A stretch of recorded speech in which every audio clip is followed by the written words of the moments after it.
Hello everyone, start करते हैं design of steel structure का नेक्स्ट लेक्चर। इस लेक्चर में हम लोग नेट एरिया यानी कि शुद्ध क्षेत्रफल क्या होता है जब किसी भी प्लेट में रिवेट की सहायता से उसको कनेक्ट किया जाता है दो प्लेटों को, तब वहाँ से नेट एरिया किस तरीके से हम लोग फाइंड आउट करेंगे, ये हम लोग इस लेक्चर में देखते हैं। अब देखिए, नेट एरिया ज्ञात करने का रीजन ये है क्योंकि तनन सामर्थ्य ज्ञात करने के लिए आपको शुद्ध क्षेत्रफल यानी कि नेट एरिया की आवश्यकता पड़ती है। नेट एरिया की आवश्यकता क्यों पड़ी? क्योंकि यहाँ से तनन सामर्थ्य ज्ञात करने के लिए शुद्ध क्षेत्रफल की आवश्यकता पड़ती है। ठीक है, अब शुद्ध क्षेत्रफल निकलेगा कैसे? देखिए, जब हम किसी भी प्लेट में, फॉर एग्जांपल अगर ये प्लेट है, इसमें ड्रिल कर दिया जाए और इसको इन दो प्लेटों को अगर रिविट के माध्यम से अगर इस तरीके से हम इसको जोड़ते हैं तो क्या होगा कि यहाँ पर होल किया जाएगा, तो वहाँ से उस प्लेट के जितने पार्ट में उसको रिविट लगाया जाएगा तो वहाँ से उस प्लेट के एलिमेंट्स को काट कर निकाला जाएगा। तो होगा क्या कि जो नेट एरिया होगा उसमें से हम लोग टोटल एरिया यानी प्लेट की टोटल क्षेत्रफल को निकाल लेंगे और उसमें रिवेट का एरिया अगर माइनस कर दिया जाए तो आपको शुद्ध क्षेत्रफल ज्ञात हो जाएगा। तो यहाँ से एक फॉर्मूला बन सकता है कि शुद्ध क्षेत्रफल, इट मीन्स कि नेट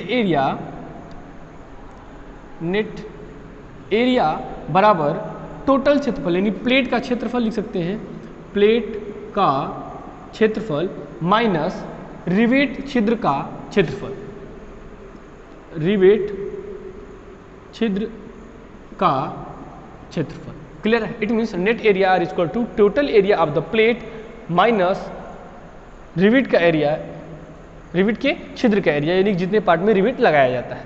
अब इसके छिद्र के लिए हमने आपको सकल व्यास की बताया था कि सकल व्यास क्या होते हैं। सकल व्यास अगर 25 mm से ज़्यादा होगा तो 1.5 ऐड उसके नॉर्मल डाया में कर दिया जाएगा, और 25 mm से अगर ज़्यादा हो रहा है तो 2.0 mm उसकी जो ठंडी कंडीशन में जो डाया ऑफ द रिवेट है उसमें ऐड कर देंगे, तो ये हमें फाइंड आउट हो जाएगा। तो यहाँ से अगर देख सकते हैं इस तरीके से कि नेट एरिया क्या हो जाएगा, B into T minus small d into T. अब ये क्या हो रहा है, B यहाँ से क्या है, ये विड्थ ऑफ फ्लेंज है। क्या है ये? प्लेट की चौड़ाई, प्लेट की चौड़ाई बराबर B, और प्लेट की जो थिकनेस होगी, जो मोटाई होगी वो क्या है, मोटाई T। और यहाँ पे D क्या है, D है आपका ग्रॉस डाया, शकल व्यास की बात करते हैं। यहाँ पर देखिए, शकल व्यास कह सकते हैं, या फिर छिद्र का जो रिवेट का छिद्र है उसकी व्यास की बात करते हैं। अब इसमें अगर डायग्राम के माध्यम से को समझना हो तो इस तरीके से आप समझ सकते हैं। अगर सिंगल प्लेट को कनेक्ट किया जा रहा है तो इस तरीके से आप डायग्राम समझिए क्या हो रहा है कि यहाँ पर अगर D क्या है, डाया ऑफ द होल, ठीक, तो यहाँ से ये T हो गया और ये जो पार्ट होगा वो क्या हो जाएगा, B। तो प्लेट क्या हो गया, और इसका जब क्रॉस सेक्शन इस तरीके से आप देखेंगे, अगर इसको देखा जाए इस तरीके से तो ये आपको इस तरीके से दिखाई देगा। तो ये टोटल हो जाएगा B, देन ये T, और ये क्या हो जाएगा, स्मॉल d। क्लियर? तो ये आपका प्लेट है और ये क्या है, रिवेट का छिद्र है जहाँ पर रिवेट को लगाया जाना है। तो यहाँ से A नेट बराबर क्या हो गया, A नेट मतलब नेट एरिया बराबर क्या हो जाएगा, यहाँ से इस फॉर्मूले में से अगर हम T को कॉमन लेंगे तो B minus D into T. तो ये किसके लिए है, ये देखिए, जब यहाँ पर 1 रिवेट होगा, जब क्या है, एक रिवेट है। अब जब 2 रिवेट होगा तब क्या होगा, तो डाया बढ़ जाएगा ना, 2। अगर एग्जांपल अगर देखा जाए यहाँ से, तो अगर 2 रिवेट कर दिया जाए तो इस 2 डाया को माइनस करना पड़ेगा। तो यहाँ से क्या हो जाएगा, अगर जब 2 रिवेट हों तो जब 2 हो क्या देगा, A नेट बराबर, अब यहाँ पर डाया 2 डाया होंगे, अगर D1 D2 अलग अलग है तो उसको हम यहाँ से कर सकते हैं D1 into T minus D2 into T. अगर लेकिन एक ही अगर डाया के होंगे, अगर दोनों का डाया समान होगा तो A नेट बराबर क्या हो जाएगा, B into T minus 2D into T. तो यहाँ से T का बन जाएगा B minus 2D into T. तो ये हो जाएगा उसका नेट एरिया। क्लियर? तो क्या होगा, नेट एरिया निकालने के लिए उसके प्लेट के जो टोटल एरिया है उसके में से हम क्या कर देंगे, उसको टोटल माइनस कर देंगे। अब इसमें कंडीशन आती है कि 2 रिवेट है तो क्या होगा, 3 रिवेट है तब क्या होगा। तो 2 और 3 की हमने आपको बात बता दी है, ये लैब कनेक्शन जब हो रहा है तब।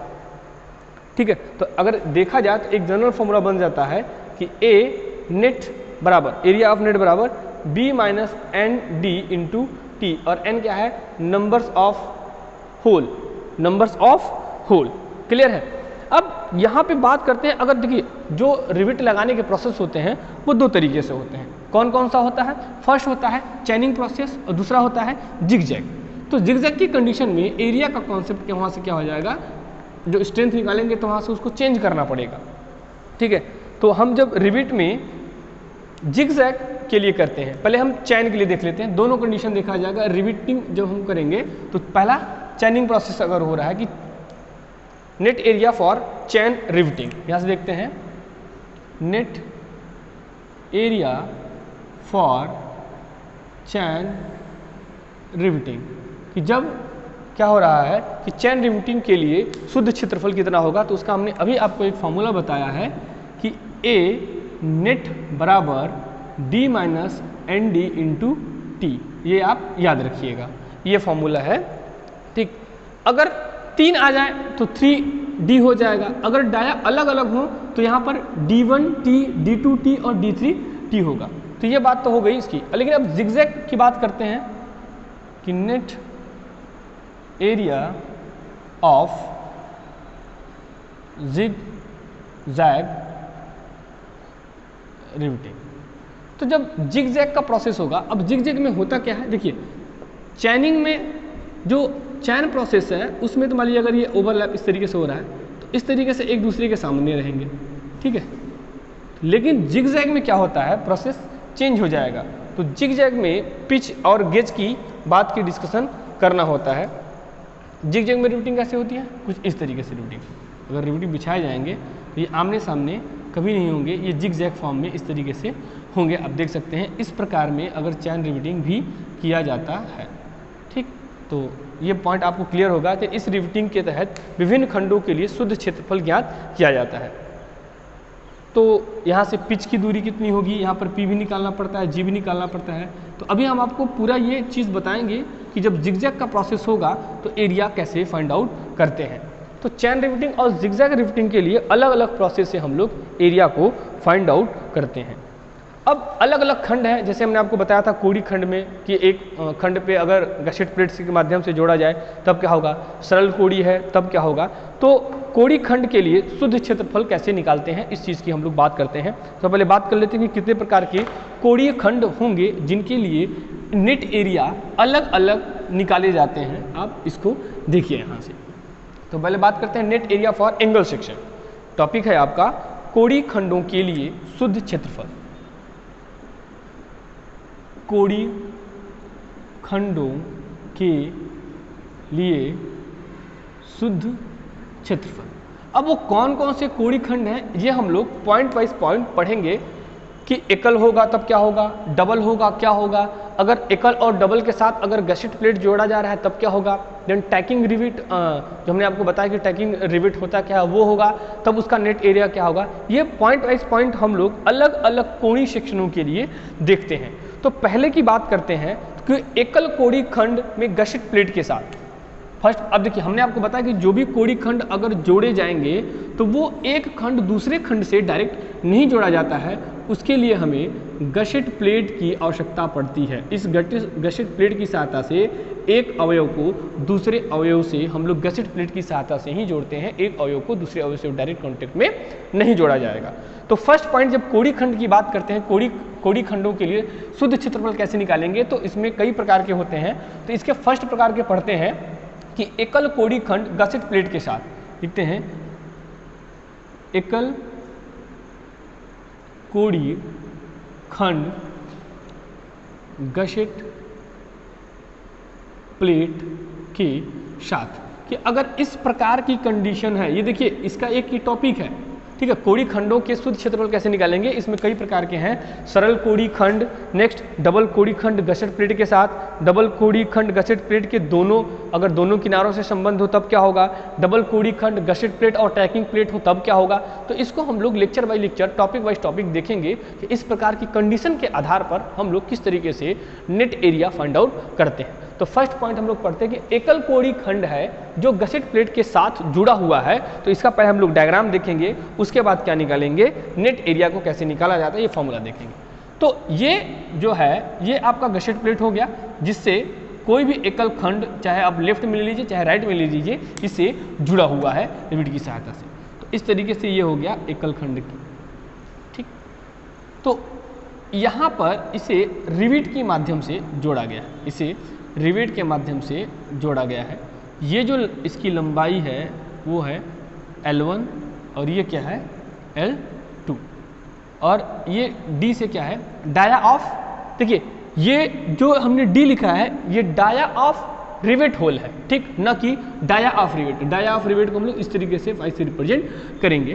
तो अब यहाँ से और ये बात करते हैं T से, थिकनेस ऑफ एकल कोड़ी खंड। तो यहाँ से आप देख लीजिए कि जो कोड़ी खंड है, यहाँ पर कोड़ी खंड की बात करते हैं, कोड़ी खंड क्या है L1 into L2 into T, clear है। L1 एक साइड की लेग है, L2 दूसरे साइड की लेग है, और T क्या है उसकी थिकनेस है। तो जो अब यहाँ से आप देखिए कि जो गसेट प्लेट जुड़ा हुआ है, जो आपका गसेट प्लेट जो जुड़ा हुआ है वो किस लेग से जुड़ा हुआ है, तो गसेट प्लेट L1 लेग से जुड़ा हुआ है। ध्यान रखिएगा, गसेट प्लेट जिसके जुड़ा हो उसके आधार पर निकालेंगे। अगर ये नीचे होगा L2 से जुड़ा होगा तो उसका कॉन्सेप्ट चेंज हो जाएगा। ठीक, फर्स्ट की बात करते हैं कि जो L1 है वो क्या है, लेग है, क्या है वो गसेट प्लेट से क्या है संबंध है या फिर जुड़ा हुआ है। अगर अब इसके लिए A1 A2 अलग अलग निकलेगा। अब A1 की बात करते हैं तो A1 क्या है अलग अलग नहीं, देखिए A1 क्या है कनेक्टेड एरिया है, क्या है कनेक्टेड एरिया है, और बाकी जो एरिया बचेगा वो हम A2 से निकालेंगे। एक हम क्या करेंगे कनेक्टेड एरिया, कनेक्टेड एरिया। अब कनेक्टेड एरिया के लिए अब कौन सा पार्ट कनेक्टेड है, तो L1 वाला पार्ट क्या है उससे अटैच में है और L2 पार्ट अटैच में नहीं है। तो यहाँ से यह बात को ध्यान देना पड़ेगा कि देखिए अब हम पूरे में से नहीं निकालेंगे, अब जो रिविट लगाया जा रहा है उसके लिए होल L1 पर किया गया है, तो हम L2 से माइनस नहीं करेंगे। तो वो ये जो L2 वाला पार्ट होगा, ये बचा वाला एरिया होगा, ये कनेक्टेड एरिया होगा। तो कनेक्टेड एरिया में से हम रिविट के होल को क्या करेंगे माइनस करते हैं, बचे वाले एरिया में से नहीं करेंगे, अर्थात वहां से आपका गलत हो जाएगा। ये ध्यान रखिएगा, क्योंकि जब हम एरिया L1 के लिए निकाल रहे हैं और L1 किससे जुड़ा हुआ गसेट प्लेट से, जो गसेट प्लेट से जुड़ा होगा उसी में आपका रिविट लगाया जाएगा और उसके लिए छेद किया जाएगा। तो यहाँ से A1 का जो फॉर्मूला बनेगा कनेक्टेड एरिया जो है, देखिए दो एरिया निकालेंगे, एक कनेक्टेड एरिया निकाला जाएगा और एक जो शेष एरिया बचेगा, जो रिमेनिंग एरिया बचेगा उसको निकाल के फिर दोनों को हम लोग जोड़ देंगे। तो यहाँ से क्या हो जाएगा L1 minus D, L1 minus D minus T/2 into T, clear. L1 minus D minus T/2 और D क्या है आपका, हमने आपको बताया है कि D है वो आपका छिद्र का डाया है शकल व्यास है। तो ये A1 में माइनस किया गया, L1 में माइनस किया, क्यों, क्योंकि L1 से कनेक्टेड है आपका D, रिविट को कनेक्ट कराया गया है।